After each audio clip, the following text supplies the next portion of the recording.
এই গরমের মধ্যে যেসব বোনেরা বাসায় গেঞ্জি বা টি শার্ট পরেন তাদের উদ্দেশ্যে কিছু কথাগুলো মনোযোগ দিয়ে শুনবেন, ইনশাল্লাহ অনেক কিছু বুঝতে পারবেন। যেসব বোনেরা বাসায় গেঞ্জি বা টি শার্ট পরেন, আপনারা কি জানেন কার কার সামনে গেঞ্জি বা টি শার্ট ব্যবহার করা যাবে?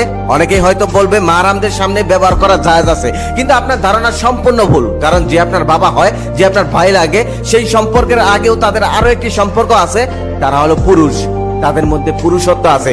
আপনি যখন গেঞ্জি বা টি শার্ট পরে তাদের সামনে হাঁটাচলা করবেন, ঘোরাঘুরি করবেন, তখন তাদের মানসিক চিন্তা ভাবনায় পরিবর্তন আসতে পারে। তখন তারা খারাপ রাস্তায় পা দিতে পারে। কারণ মানুষকে সবসময় শয়তান ধোঁকা দিতে থাকে, তাই তারা শয়তানের ফাঁদে পা দিয়ে ফেলতে পারে, অবৈধ কাজে লিপ্ত হতে পারে। আপনার সাথে না করলেও অন্য কাউকে সুযোগ পেলেই ধরে বসতে পারে। হাদিসে বলা আছে, কিয়ামতের আগে ভাই তার বোনের সঙ্গে, বাবা তার মেয়ের সঙ্গে, ছেলে তার মায়ের সঙ্গে জিনায় লিপ্ত হবে।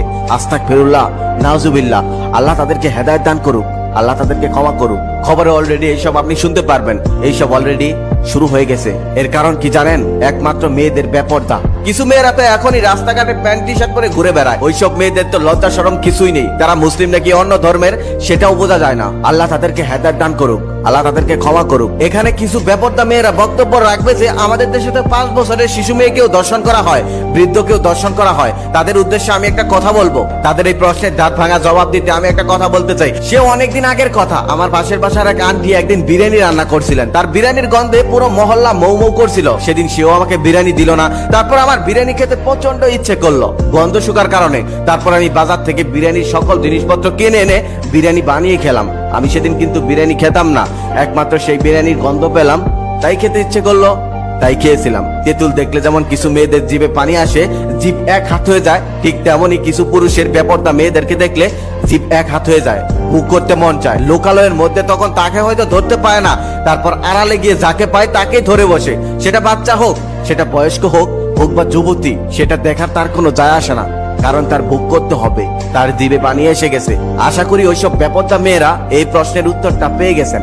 তাই বোনেরা, এইসব কাজ থেকে আপনারা সাবধানে থাকবেন। আপনি অবশ্যই গেঞ্জি বা টি শার্ট পরতে পারবেন, সেটা আপনার ব্যক্তিগত রুমে, কেউ যেন না দেখতে পারে। ইনশাআল্লাহ আপনি আপনার স্বামীর সামনেও পড়তে পারবেন, কোনো সমস্যা নেই। তবে আমার মনে হয় এইসব পরা না পরাই উত্তম। কারণ আমাদের প্রাণপ্রিয় নবী হযরত মুহাম্মদ সাল্লাল্লাহু আলাইহি ওয়াসাল্লাম মহিলাদেরকে পুরুষদের পোশাক পরতে নিষেধ করে গেছেন। এতে ফিতনা হতে পারে, মহিলাদের পোশাক হবে ঢিলাঢালা। আমাদের প্রাণপ্রিয় নবী হযরত মুহাম্মদ সাল্লাল্লাহু আলাইহি ওয়াসাল্লাম কোনো কথা এমনি এমনি বলেনি। আশা করি সবাই বুঝতে পেরেছেন। ভিডিওটা বর্তমান সময়ের জন্য খুবই উপযোগী। আমি প্রত্যেকদিন ভিডিও বানাই, তবে কখনো লাইক চাইনি, কমেন্ট চাইনি, শেয়ার করতে বলিনি। আজকে একটা অনুরোধ করব, এই ভিডিওটাতে একটা লাইক করবেন, একটা কমেন্ট করবেন, একটা শেয়ার করবেন, যাতে সবাই দেখতে পারে। আর সেখান থেকে একটা মানুষও যদি সংশোধন হয়, নিজেকে সঠিক পথে নিয়ে আসে, তাহলে আমি সার্থক।